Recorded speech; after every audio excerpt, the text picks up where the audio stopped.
Gerald is still waiting on his apology from Tylynn. Candiss and Keilan get kind of real, and they're having similar problems to Thailand and Jaylen. What's good, y'all? It's your good sis Erica Vane coming to you right here on Erica Vane TV with another Sweet Life LA video. In this video, we'll be talking about Sweet Life Season 2, Episode 7, Spring Vacation. I think that's the name of it. Y'all, this episode has so much stuff that goes down in it. We have so much to talk about. So, if you're new here, go ahead and hit that subscribe button. Turn on your bell notification so you don't miss out on any of my Sweet Life LA videos moving forward. And also, feel free to drop a comment as you are listening and let me know what your thoughts are regarding particular characters, storylines, what we saw play out, and what you anticipate happening in the future as we continue on through season 2. Now, without further ado, let's get into it. So the episode picks up where we kind of left off with Thailand and Jaylen in couples therapy, and this has been one of my favorite moments of the entire season. Like, the conversation that they are having in couples therapy is something that needs to be seen. So thank you, Tylynn. Thank you, Jaylen, for being as open and candid and allowing the cameras to come in and sharing your truths in the way that you did. There's so much to unpack, and I definitely think that conversations like this would benefit so many others. Like, conversations like this are great for couples because they're specifically, talking about a lot of things that are hinged around how they move forward as a family, like with kids and all of that. But it was also so many really great nuggets about how you navigate within relationships, and you really can do a better job of showing up for the person that you are in relationship with to be able to meet their needs. It's so interesting because there's a huge conversation happening online and in culture right now between Black women and Black men, and there's like this versus that's happening of like Black women need to not be so independent so that Black men can fill a need, and we need to be able to provide and protect and this and that. And there's so many Black women like, okay, we might have money, we might be established, we might be stable, we might be independent, but there are still other needs. And I felt like in watching this scene in particular, that is what was screaming out of the scene for me. Like, how are you supporting her emotionally, Jaylen? How are you checking in with Tylynn and helping her address her abandonment issues? Like, how have you all cultivated your relationships to be able to nurture certain triggers that she has and that she's trying to heal through, right? You have these expectations of like, you want to have a kid, but you don't want to get married right now. You have a bunch of things going on that are rooted in like your father and his health and how you've had family to begin with. Like, how has y'all's relationship developed in a way that you all can healthily heal through some of your traumas and triggers, but still grow together and be able to meet each other's needs? And that is what I feel like they were getting to with this conversation. And of course, you're not going to come to that in one therapy session, right? But I do think that they did a really great job of starting the conversation, of opening up a very broad dialogue. And this therapist, like, he was asking all the right questions. And again, just kudos to both Tylynn and Jaylen for speaking their truths and answering each of the questions as honestly as they possibly could. Like, I still am a little bit off put by some of Jaylen's responses, just because his desire for her to have a kid in this space where she just feels so unstable, so unready. And yes, you're never really ready to have a kid, but also pressuring the person that you supposedly love into doing so in such a tumultuous place in their life, right? Like, y'all are on season 2 of this show and y'all are filming. I just watched a bunch of TikToks that Tylynn did in real time, so that they're happening now. And of course, this filming happened maybe 6 months to a year ago, but like, she's still working 2 jobs right now. Like, aside from her actual business that she's trying to get off the ground, she's working with other agencies, she's hustling to make it. And I think that she's 100% in her right, being in her mid-20s, trying to find her footing, trying to make her mark in the industry that she's in and truly do great things, to have time to herself, to like not be forced into motherhood just because the person that she thinks that she wants to be with for the rest of her life wants to have kids now for whatever reasons that he wants to have kids.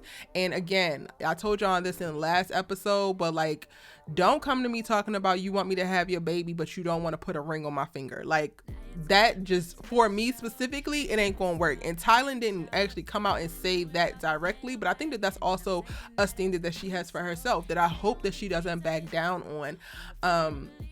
It's interesting to me how men think, and I am observing and perceiving based off of what Jaylen has shown us. I don't know any of this to be true, so again, this is my perception, but Jaylen seems to me to be one of those guys who's also checking off boxes, and like I do think that he really does love Tylynn, so it might not be the same problem that I have noticed in other situations where men would just slot any woman who happens to be with them during the time period that they want to accomplish this thing, so they go ahead and do it with this woman just because of that, not because of love. I do think that Jaylen actually loves her, but I do feel like he's more committed to the timeline that he has for his life than he is to building partnership and understanding the importance of like creating something with this woman versus trying to force this woman to fit into what he already created in his mind. Does that make sense? Let me know in the comment section if that all made sense. I hope it did, but that's really what I'm thinking about that.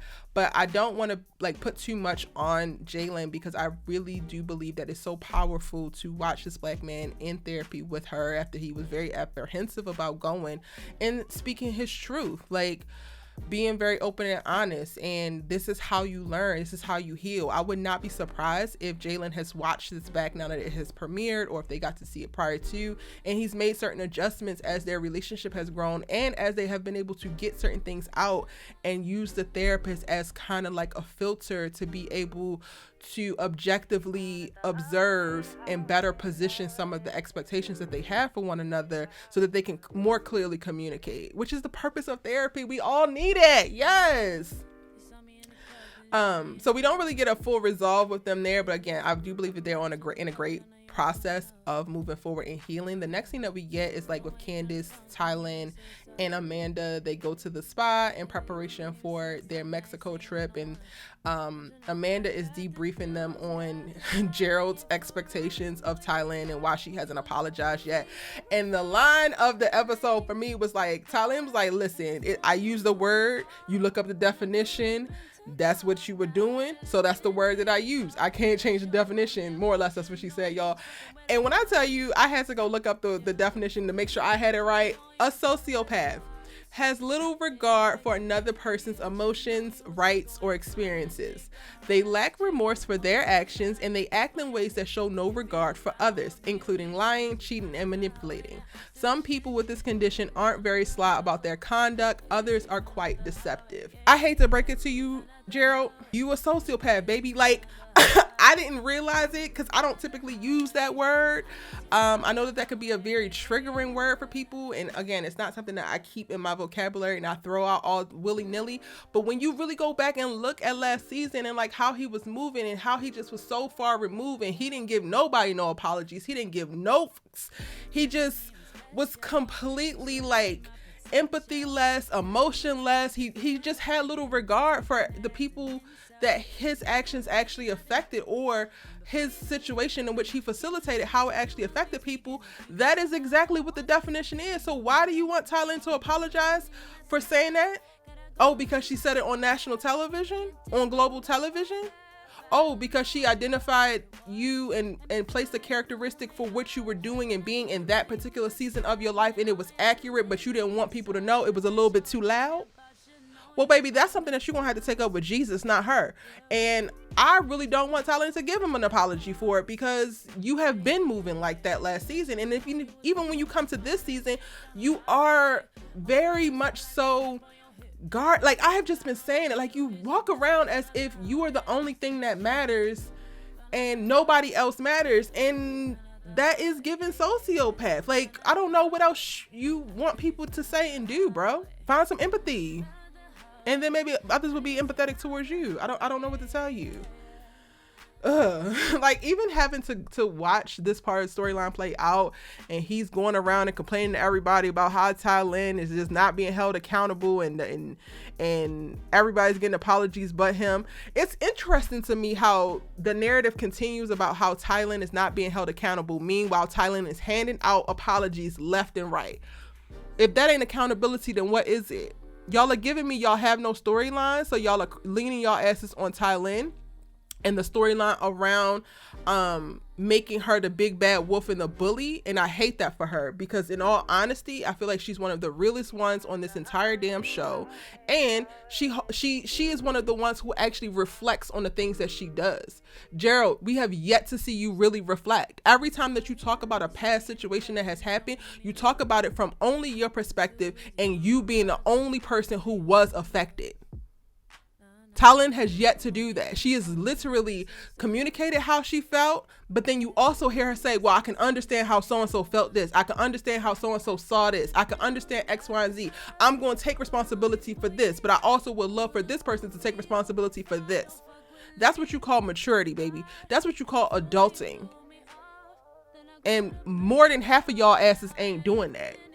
It was interesting because when we get to the shop where they go to try on some of Cheryl's bathing suits, the girls are going to try to wear those on the trip, and Rob comes along, which I am over this motherfucker. I am clean over him. I don't want to see him in another episode moving forward. He's great for reality TV, but he's a trifling ass mess, and people like him, I can't. And you know, hopefully, baby, you not like this in real life, and hopefully you were hired to come in and say the things that you said and do the things that you did, but the shit was trifling, and I really hate that for you. And Myami, if this is your ace boom coon and he's really like this in real life, you need to get better friends. But in this scene, when Bree is talking about, well, Tylynn, you're supposed to be my friend, and you know, like, I need to be able to stand up for myself with her, and you got to know that I'm dramatic and you should accept me as I am. It's one thing for your friends to accept you as you are, but then it's also another thing for them to accept you as you are and then expect you at some point to grow. Because in that moment, Bree, you kind of took responsibility for leaving Becky hanging when y'all was supposed to go hang out so that you can go kick it with Pretiri.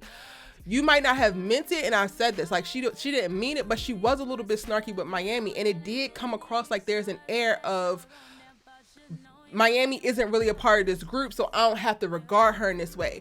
Y'all want to create this narrative about how Tylynn is this big bully and how Tylynn is sitting at the top of the hill looking down on everybody else, but y'all also put her there. Y'all speak to her with a certain regard, and when you spoke to Myami, you spoke to her with a certain regard, and she had a conversation about it to other people, but she wasn't snarky towards you. She didn't start acting crazy towards you. She didn't disrespect you. She processed it with some other people, other friends within y'all mutual group, and you heard about it and started crying. So question, you're now talking about Tylynn to 5 other people, one of which Tylynn doesn't even know, is not even a part of this group, the other of which Tylynn and her are on rocky ground, and Cheryl is like playing the fence if I've ever seen it, but I'm gonna try to stay off of her ass. You're doing this exact same thing, but not within y'all's actual friend group with added people. So should Tylynn cry when you come and bring this to her attention? Should Tylynn say, well, you should have just talked to me first versus trying to process your feelings outside of me and help me to understand if you're my friend, if you want me to be better? So do you want her to want you to be better, or do you want her to accept you as you are? Which one is it, baby? Because it's giving confusion. It's giving you are creating a storyline and using Tylynn to do it, and I hate that for you. And Bree, you got plenty of storyline in your growth and development, and your journey with dating, and your journey as an entrepreneur, and your journey of finding yourself, and your journey of not leaning on your privilege and pretty, and really creating a strong stake in the game for yourself. Like, you have plenty of storyline. You do not need to harp on this whole Tylynn is a big bad bully and I need to stick up for myself, because at the end of the day, Bree, you was a silent killer yourself, honey. Let's not act like you not with the let's not act that you don't have the ability to be confrontational. When Rob started coming for Becky, what you do? Stand at attention. Like, let's not. I hated the whole, yeah, I just want to be able to stick up for myself with Tylynn. It's like, stick up with yourself for what? They are all creating this narrative as if she's literally running around here attacking them, and it's like she's making statements about character that she's observing. You were being emotionally manipulative when you use your emotions to get what you want or to get out of something because you feel cornered and it's a defense mechanism. That is what emotional manipulation is. Now, it might be something new to you or something that you had never thought of, but it don't mean that you weren't doing it just because you're unfamiliar with it. And to the people in the comment section who want to tell me that, oh, Tylynn is a bully and Tylynn is that, I disagree with you, baby. And you probably on a journey where you just have to learn, grow, and expand a little bit more to be able to understand exactly where she's at. That's it. That's all. Argue with y'all's mama. It was interesting to me also in the scene how Cheryl was like, well, isn't Tylynn dramatic? Because Bree was like, oh, I'm dramatic. Y'all should know that. And then Cheryl's like, well, she is too. I'm like, Cheryl, you're responding to a narrative that somebody else is creating about somebody else as if it's the truth. How about you just sit this one out, honey? Because you're literally processing somebody else's interpretation as if it's facts and then making additional statements on top of that. And it's just not a good look, honestly. That's not a good look. You out here capping for Gerald is not a good look. And I get it. Y'all are a whole unit. That's your man. You his boo. And y'all got each other. Okay, cool. But don't relationship me if I can't tell you the truth about how you been. Don't relationship me I don't want to be in a relationship with you if I have to walk on eggshells and act like everything that you do is correct. Because in all honesty, if y'all really want to give ride or die, if y'all really want to give y'all solid AF and y'all in this thing to win it, then Cheryl, you should be the first person checking Gerald. And I don't think that she has the capacity to do so. And when we have seen her try to, he has overtalked her and down talked her. So to me, what y'all giving is not actually what you think y'all giving. And I would love for Cheryl to be a little bit more quiet because she's giving off way more judgy about what's happening. Meanwhile, we've already had an interaction with you last season and we already know where your mindset is at. We already know where you flowing from. And then the stuff that you are choosing to chime in on ain't making it no damn better. And y'all, I really hope that Myami gets a real storyline because I just hate that we're going down this path of like using her as the like faux tension. So like the whole Becky thing has now ceased to exist. So now the new thing is she brings this little random ass dude that's supposed to be her best friend to create additional problems because she done told him all of their business and he decides to out all of that. And then she's also furthering along this whole Tylynn is Queen Bee and shitting on everybody storyline. Meanwhile, she is actually in real life good friends with Ty. I really just hate that for her. Like I really wish that Myami is able to cultivate a full storyline that doesn't include her just being the messy cute bitch, like in the thotty bitch. Like I really wish that they could give her more. If she's gonna be like I know she's not like a main character, but she's getting hella screen time. I just really would like more from her or for her, and we ain't get that in this episode. All right, but let's get to Mexico. Actually, before we get to Mexico, love the scene with Bree and PJ. I feel like PJ has his best moments where he's riding in the car with Bree or kicking it with Bree. They are just let their guard down or open with each other. You can tell that they're actually really friends in real life, and I love this for them. One of my favorite scenes thus far in the series. Really dope, really chill. But when we get to Mexico, child, first of all, why the hell is Marcus there? Because he didn't already try to date Bree, access denied. Try to date Becky, access denied. Why is he here? Who else is he going to try to bang? Like, everybody else is taken. I can't. And it's supposed to be all white and you in here with this damn blue blazer. Sir, go to hell. AQ is here. Like, how the hell did Myami get 2 invites? Why is AQ here? Because, girl, you shouldn't even be dating him, but if we're going to go ahead and entertain him, can you do that shit off screen? Because this is already looking like a whole crash and burn situation for me. I don't actually need to see you do it, baby. And you already done bought enough to the party with Rob, who decides to, oh, Cheryl, my other better half. Oh, you're Mr. Sociopath. This is the one moment where I actually felt for Gerald. Like, you could see it on his face because he's still struggling with it. And like, let me say this. I have been very hard on Gerald. I struggle very deeply with empathizing with him, partly because I feel like he has no empathy for anybody else. But he didn't deserve that, especially from somebody that he doesn't know, in a space that's supposed to be his friends, which is become strained because of what happened last season, and not being able to get past or heal from certain things. I do think that he needs to go ahead and sit with the sociopath label and like journal on it and figure out why he's struggling with it so much, because in that moment when she said it, it really was very close to the truth. So again, him wanting an apology from her for something that's actually the truth, I have a problem with. However, this person that you don't know weaponizing that word against you in this space where y'all were actually trying to get to a place of better healing and understanding and enjoyment amongst one another. Like, I hated that. I hated watching his face completely like drop, and he didn't deserve it. Like, Rob was completely out of line for that. And of course, this is reality TV, so he's not going to leave the table. But best believe, if it was me, I would be like, oh, baby, your trip has cut short. You got to get the ASAP, period. Like Tokyo Tony style. You got to get the ASAP, because who in the hell do you think that you are, weaponizing this word in this way when you know good and damn well that this man still feels a way about it? This is not for you to actually bring up. This is not something for you to hurl at him. This is not a dagger for you to be able to just start throwing in the air. And then not only that, then he decides to jump his ass out the window and say, it's a simple question, do you not with her? Because this is the second time and she done screwed you over with the rooms. After Amanda literally just said, I'm very sorry for how things went down.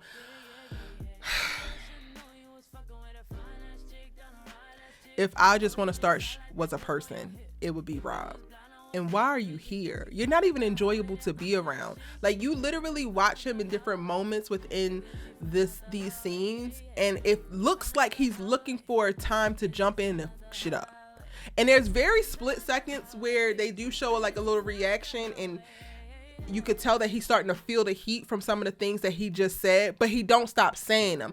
And Myami thinks it's funny. She's yucking it up, and everybody is getting uncomfortable and getting kind of like out of sorts and trying to defend certain things. And I like hate that for them. Like, this is y'all first night. Y'all supposed to have this all white dinner, be connected, get into a great place. It's great vibes. Ty just apologized to Bree. Rob just apologize to Bree. Rob with one B, y'all. Jaylen, we noticed that your ass didn't apologize, but because you should have, but we gonna go ahead and let that ride, sir. Everything was going great until Rob with two B's, and it was just so frustrating to watch. The one thing that I will say though, the like silver lining of it all is, Gerald, you should notice exactly how uncomfortable everybody got for you, and were supportive of like that. What he said to you was not okay. The same thing happened with Amanda when she got real and the enemy had infiltrated and started throwing daggers at everybody and coming for kills. People started to step up. Tylynn stepped up and started to like defend Amanda and like defend the situation that they were in. Jaylen tried to stop her, and she like, nah, I got this. I'm gonna speak on it, because as a unit, as a friend group, they really do care about each other, and it's clear that somebody is attacking the castle, so we're gonna have to go ahead and address it. And I love Bree calling him out. You going a little bit too hard. Myami, there is no excuses for him. He's trying to understand why you're around him. He's trying to understand why you're around this group again. Well, why did he come with? And girl, if y'all can't figure it out, then yes, why are you here? Because you want to be on television, baby. Like, cut it out. Let's not make it seem like these people were the worst thing walking and completing other devils, and you're an angel, and you have just been so wrong by these people. Like, if it's that bad, remove yourself. I don't go around people who I don't think really like me. I don't go around people who I think are really trying to turn me into a op. I don't do that. So if that's what you really feel, the sentiments are really there, and your best friend, your so-called best friend, is picking up that energy from these people, get y'all asses out of Mexico. Don't go on another trip. Don't come to another filming, because this is toxic and trifling, if I do say so myself. And y'all, I'm just gonna leave it there, because this video is getting a little bit long, and I could rant about this damn dinner for forever, but it kind of cuts off, and then next episode we're gonna see the rest of this whole dinner. Now it's your turn. Drop down in the comment section, let me know what you thought about this episode, as well as what do you foresee happening, and how are they going to get out of this conversation in the next episode. It's your good sis you love to talk TV with. Hit that subscribe button, turn on your bell notifications, and I'll see you in the next one. Bye.